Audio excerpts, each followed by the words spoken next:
IMO Week, le podcast. Édition spéciale CIMI 2022, le 6, 7 et 8 décembre au Palais des Congrès. Alors Christophe Boutor, bonjour. Bonjour. Alors déjà une première question, donc le groupe Panhard a changé d'identité très récemment, de nom et de logo. Donc aujourd'hui on est passé donc à une nouvelle identité, donc le groupe Panhard est devenu Télémon. Une première question toute simple, pourquoi cette volonté justement de changer de nom, de changer d'identité entre guillemets, qu'est-ce que ça reflète dans votre stratégie globale ? Notre groupe, sur les 10 dernières années, s'est beaucoup transformé. On est passé du statut de promoteur spécialiste en logistique à opérateur diversifié. Aujourd'hui, on intervient toujours sur la logistique en promotion, mais aussi en développement de parcs d'activités, en promotion résidentielle. Et on a également développé des activités d'asset management, pour lesquelles on gère aujourd'hui un peu plus d'1,4 milliard. Donc il y a une vraie diversification et transformation du groupe. Il nous a semblé que c'était un bon moment pour appuyer cette transformation par un changement de nom et de logo. On était aussi en licence de marque sur le nom Panhard, donc le groupe souhaitait être propriétaire de sa marque. Donc les deux sujets, la conjonction des deux éléments a fait que nous avons pris la décision de changer notre nom et toute l'identité visuelle qui va avec. Sur le choix du nom, on voulait un nom qui a du sens. On voulait un nom qui, si possible, se rapproche de l'immobilier, qui puisse donner une dimension humaine à notre groupe, parce que c'est un des paramètres qui est très important chez nous. Avec Télémon, on a trouvé un nom qui a des racines helléniques, qui est un élément d'architecture. C'est une sculpture à image masculine, humaine, qui porte un bâtiment. Donc il y a des notions à la fois d'immobilier, d'architecture, de solidité, de pérennité, qui s'inscrit dans le temps. Tout ça, c'est autant d'éléments qui correspondent bien à l'ADN du groupe, puisque si on change de nom, on ne change pas d'ADN, on reste les mêmes, on a toujours la même philosophie. On est des acteurs de développement qui privilégient le temps long. Et donc voilà un petit peu le pourquoi du changement de nom et le pourquoi du nom Télémon, qui aujourd'hui est le nouveau nom du groupe depuis quelques jours.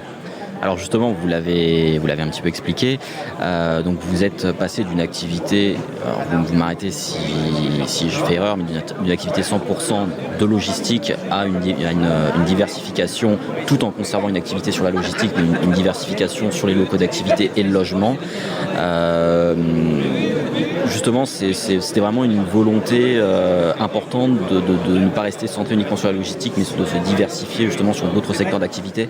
Oui, tout à fait. À mon arrivée dans le groupe, il y a une dizaine d'années, on était une petite dizaine de personnes. Le seul développeur du groupe était Alain Panhard. On faisait une opération tous les 2 ans. Donc le projet stratégique qu'on a mis en œuvre, c'était de développer la logistique. Aujourd'hui, on est un acteur beaucoup plus important. On est, selon les années, premier, deuxième ou troisième. Aujourd'hui, on a 200 000 m² en construction, ce qui nous place, je pense, dans les premiers ou deuxièmes du marché, avec une réserve foncière d'un peu plus d'1 million de m². Donc on s'est renforcé de façon très importante sur la promotion logistique. Et en parallèle de ça, on a voulu développer des produits qui répondaient aux problématiques de nos territoires d'intervention. Et on a choisi la diversification. Le parc d'activité est un produit qui est pas loin de la logistique. Il y a beaucoup de parcs d'activité qui se développent en proximité des plateformes logistiques, en périphérie des grandes agglomérations. Donc ça a été naturel, c'est un mouvement naturel d'aller sur le parc d'activité. Et le résidentiel également. Moi, dans une autre vie professionnelle, j'avais fait pas mal de résidentiel et c'était une activité que je trouvais assez complémentaire. Et ça permet d'apporter aux élus du territoire une réponse un peu globale par un acteur de taille moyenne avec des circuits de décision très courts. Donc on donne de la réactivité et des solutions multiples à nos interlocuteurs et ça nous a semblé être la bonne approche pour la partie développement.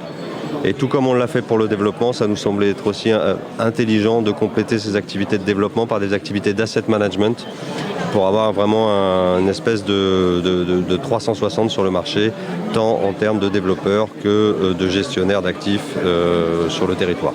Et géographiquement parlant, j'ai vu qu'il y avait une diversification également en Europe de l'Ouest.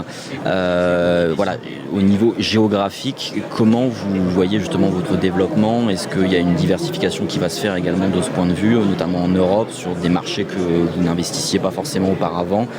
Quelle est votre stratégie par rapport à ça ? Alors aujourd'hui, on était historiquement essentiellement Île-de-France. On a commencé à faire des développements en dehors de l'Île-de-France sur notre métier historique de promotion logistique, notamment au Havre. On a depuis quelques mois eu notre directeur développement logistique qui s'est installé à Lyon, donc on se développe sur le territoire national. En asset management, on a fait notre première opération en Allemagne pour le compte d'Amundi où on a acheté un bâtiment à Lahr, un bâtiment loué par Zalando. Et là, on est en train de lancer, toujours sur ce segment d'asset management, un fonds discrétionnaire ouvert qui s'appelle Nao Logistique, qui a pour vocation de développer une plateforme d'investissement éligible pour les investisseurs institutionnels, mais aussi pour les particuliers dans le cadre des contrats d'assurance vie. Et à travers cette plateforme, on a l'intention d'investir en France, évidemment, mais aussi dans les pays périphériques, Allemagne, Pays-Bas, Belgique, Italie, Espagne notamment, qui sont des territoires où il y a des vrais marchés corps en logistique et en activité, en locaux industriels. Et donc c'est, je pense, par ce vecteur-là qu'on va de plus en plus intervenir sur les territoires d'Europe de l'Ouest, de proximité de la France. Et est-ce qu'on pourrait, est-ce que vous communiquez déjà sur le montant des actifs sous gestion que vous possédez à l'heure actuelle ? Si on gère aujourd'hui plus d'1,4 milliard, beaucoup en logistique et en parc d'activité. Un de nos principaux clients, notre principal client aujourd'hui est Amundi, puisqu'on gère à peu près 400 millions d'euros de parc d'activité pour eux, et à peu près le même montant sur leur foncière Alice, de foncière de logistique. On travaille aussi pour Ivanhoe Cambridge. Plus récemment, on a démarré un partenariat avec Goldman Sachs. Voilà, donc on est très aujourd'hui mandat séparé et on va compléter ce dispositif par ce que je vous expliquais, un fonds discrétionnaire où là on est société de gestion à part entière qui va être sur ces classes d'actifs logistiques et parcs d'activité. Quel bilan vous faites à l'heure actuelle, donc on est début décembre, bientôt la fin de l'année, sur cette année écoulée, donc hormis le changement d'identité que vous avez fait, quel bilan global de l'activité vous dresseriez justement à quelques semaines maintenant de cette fin d'année 2022 ? Alors pour le groupe, c'est une excellente année. Je vous dis, on a à peu près 200 000 m² en cours de construction. On a lancé notamment une grosse opération à Nanteuil-le-Haudouin pour le compte de DK en blanc qu'on a eu le bonheur de louer sur l'ensemble de la surface 6 mois avant les livraisons. Ça, c'était une très très bonne nouvelle. Ça, c'est pour la partie logistique. Donc très bonne année en logistique, promotion logistique. Excellente année en logement. On a démarré le logement en 2016. Aujourd'hui, on est à plus de 500 logements en construction. On va en démarrer, je pense, entre 300 et 400 l'année prochaine. On a lancé notre première opération d'ensemblier urbain de 30 000 m² à Nanterre au début de l'année, où il y a à la fois une partie logistique urbaine pour une pièce en plus en infrastructure du bâtiment qui fait 6 000 m², un campus pour IGS, une école de commerce de 11 000 m², complété par un peu de bureaux et du logement. Tout ceci dans l'environnement des Groux, qui est un environnement assez complexe d'un point de vue technique et urbanistique. Donc on est très content. Donc pour le groupe, sur l'asset management aussi, on avance très bien sur le lancement commercial du fonds Nao Logistique. Donc non, pour le groupe, ça va être une très bonne année. Après, on est sur un marché, comme vous le savez, où il y a un peu d'incertitude. Mais nous, on aborde ça avec pas mal de philosophie, beaucoup d'appétit aussi. Bon, je pense que c'est dans ces moments d'incertitude que se font aussi les victoires de demain et se préparent les belles opérations de demain. Donc plutôt très content de l'année et plutôt très motivé pour ce qu'il y a devant nous. Et justement sur les opérations de demain, donc on va essayer de se projeter un petit peu sur les mois, voire les années à venir. Quelles sont globalement les perspectives du groupe, on va dire à court, moyen et long terme, voilà les choses qui vont vraiment arriver dans l'immédiat et puis peut-être les projets un peu plus moyen, long terme justement que le groupe commence à étudier de façon très, très, très sérieuse. Alors, si je prends nos différents métiers sur la promotion logistique, notre volonté c'est de rester un des leaders du marché. Aujourd'hui, on a plus d'1 million de mètres carrés à développer en stock. Donc ça nous fait entre 5 et 10 ans de visibilité sur l'activité. Donc ça, on a une très très bonne visibilité. C'est un gros atout, je pense, parce que les barrières à l'entrée sur le marché sont de plus en plus importantes. Les dossiers sont de plus en plus techniques, complexes. On a de plus en plus affaire à des problématiques de recours. Donc je pense que de ce point de vue-là, on est très très bien placé pour continuer à se développer en promotion logistique. On a déjà des très beaux projets dans le pipe sur la partie développement parc d'activité. En résidentiel, on va continuer à travailler sans forcément chercher à croître très significativement en volume. On essaye de faire des opérations qui ont du sens, qui ont une vraie rentabilité, dans un marché qui est aujourd'hui très contraint. Donc on privilégie les quelques opérations qui nous plaisent parce qu'on arrive à faire un bon produit au bon prix. Et on va se concentrer sur cette dynamique-là. En asset management, comme je vous le disais, la grande thématique des années à venir, ça va être le développement du fonds Nao Logistique, qui est une vraie offre d'investissement sur le segment logistique parc d'activité, sur lequel il n'y a pas tellement finalement d'offres de produits d'investissement aujourd'hui, en dehors de quelques grands fonds fermés destinés aux gros investisseurs. Si vous regardez sur le marché, il n'y a pas beaucoup d'offres disponibles, et donc on pense qu'on répond vraiment à un vrai besoin de ce point de vue-là. Ça, c'est les grands sujets de développement moyen-long terme du groupe. On investit aussi beaucoup sur des nouvelles dynamiques et thématiques développement durable. On investit notamment très fort sur tout ce qui est énergie renouvelable et centrales photovoltaïques. Maintenant, on met des centrales sur l'ensemble de nos bâtiments. Je pense qu'on aura entre 40 et 50 mégawatts de puissance installée d'ici 3 à 4 ans. Donc ça fait déjà un beau parc pour une activité de production d'énergie renouvelable naissante.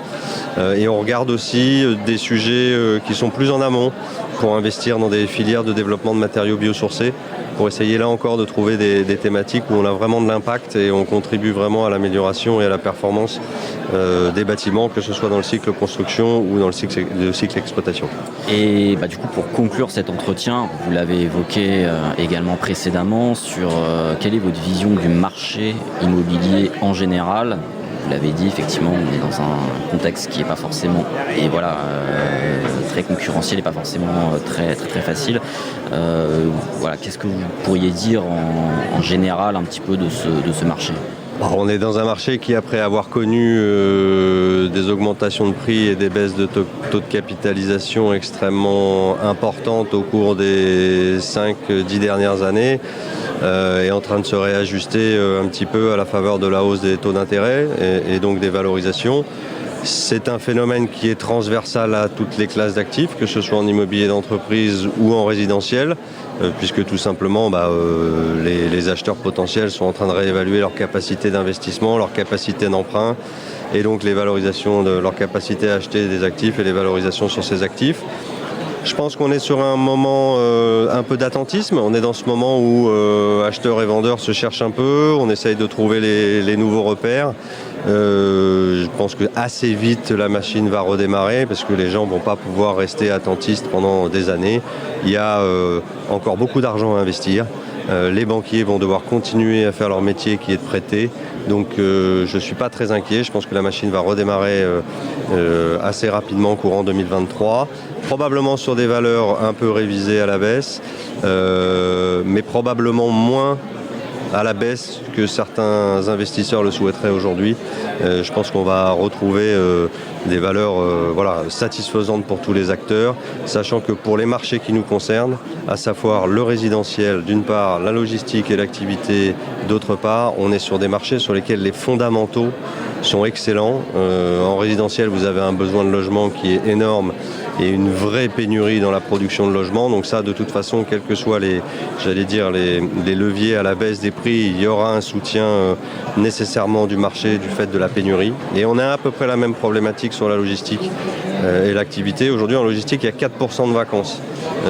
C'est très très faible et on voit bien qu'il y a des drivers de la demande qui sont très forts. Nous, on est en train on le voit sur toutes les opérations dont on s'occupe, soit en asset management, soit en développement. Les loyers s'inscrivent à la hausse de façon systématique et dans des proportions très importantes. Et vu la pression qu'il y a sur la création de nouvelles offres, avec notamment la mise en place de la politique de zéro artificialisation nette et toutes les contraintes et nouvelles mesures à prendre en compte, avec des demandes dynamiques et des offres contraintes, généralement sur le moyen terme, l'immobilier se porte bien. Donc je suis assez confiant. Encore une fois, une forte demande et une offre qui est un petit peu moindre, ce qui fait que le marché, de toute façon... Voilà, les fondamentaux utilisateurs de nos marchés sont très très bons et très très puissants. Donc au-delà, j'allais dire, des ajustements nécessaires qui sont liés aux grands équilibres macro et financiers, notamment l'évolution des taux d'intérêt. Je suis encore une fois très confiant sur l'évolution de nos marchés à moyen et long terme. Oui, il n'y a pas une baisse des prix qui est prévue de toute façon. Dire que la demande soutiendra. Il y aura des baisses des prix si vous parlez de taux de capitalisation en logistique, parce que je pense qu'on ne reverra pas des taux de capitalisation à 3%. À l'inverse, je ne pense pas que les actifs qui se vendaient 3% il y a un an vont baisser pour être à 5% dans 6 mois. Ça, j'y crois pas. Et par ailleurs, il y a toute une partie de l'équation qui va s'ajuster aussi par le niveau des loyers, puisque comme je le disais, les loyers sont en train d'augmenter de façon sensible. Aujourd'hui, nous, on commercialise des bâtiments logistiques à plus de 60 € en Ile-de-France, ce qui était impensable il y a encore 3 ou 4 ans. Donc ceci va compenser cela et je vous dis, je pense que l'ensemble des acteurs vont retrouver des équilibres raisonnables qui vont fonctionner et pour les vendeurs et pour les acheteurs. Merci beaucoup Christophe Boutin. Merci à vous, bonne journée, bon salon. Imo Week, le podcast. Édition spéciale CIMI 2022, le 6, 7 et 8 décembre au Palais des Congrès.